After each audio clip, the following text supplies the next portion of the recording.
This is the fourth in a series of resources on the roles of money, the federal government, and the Fed in the economy of the United States.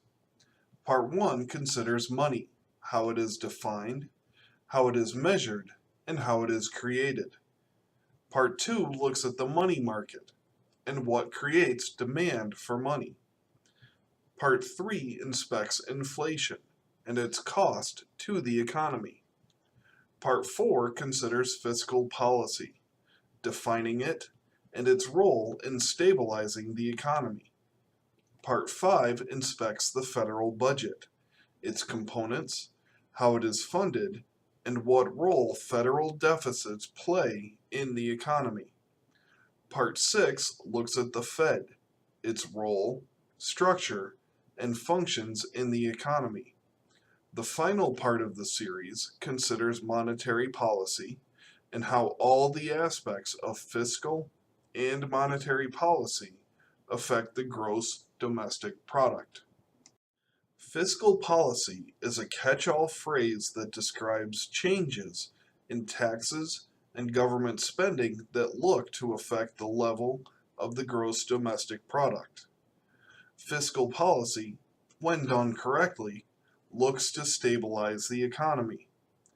Because fiscal policy controls government spending, that portion directly affects aggregate demand. Changes in taxes also affect aggregate demand, but do so with more subtlety. In theory, if taxes are lowered, then consumers keep more of their income and can spend more.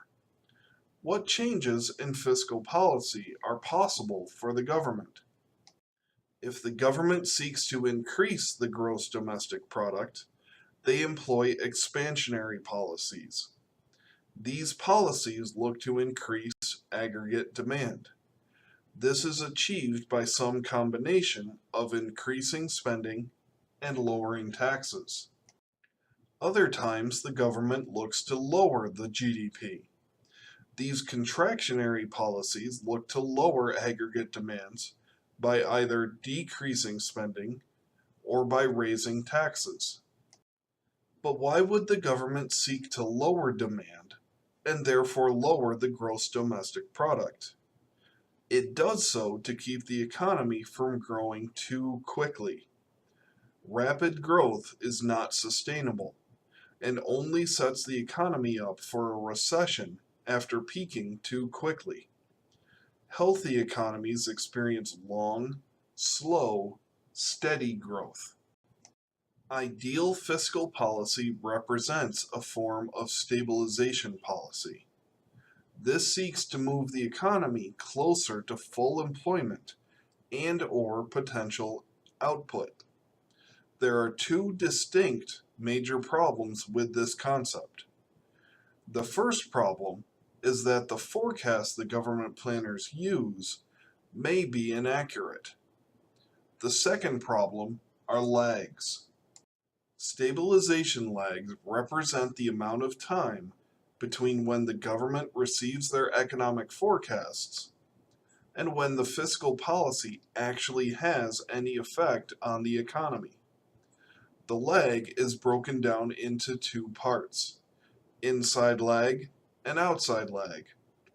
The inside lag is the time before the government announces the changes to fiscal policy. Outside lag is the time after the announced changes. Inside lag occurs because it takes time for the government to formulate a policy. The outside lag occurs because it takes time for the policy to actually have any effect.